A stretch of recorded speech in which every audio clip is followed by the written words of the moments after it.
Power Origins has the potential to be the best Power spinoff we've ever gotten.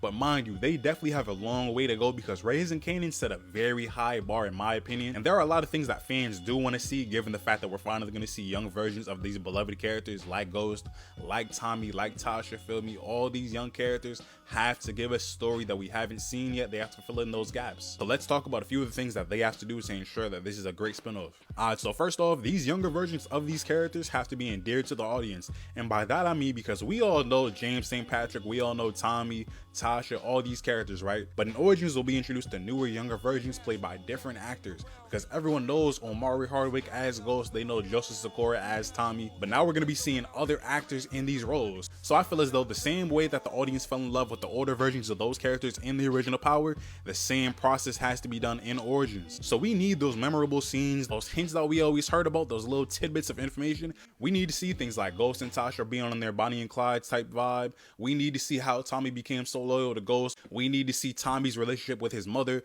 We need to see the brotherhood between Ghost, Tommy, and Kanan. We need to see these things so the audience can fall in love with these versions of the characters, because a lot of fans are automatically going to be very critical given that we haven't seen these actors in these roles ever. We're all used to their older versions of the characters, so seeing them younger, those are some big shoes to fill. Origins also has to maintain the intensity of the story. Like, first off, I think that they need to scale back on how much they do like cop versus dealer storylines in Power, because we already know that the dealer is going to beat the cop no matter what.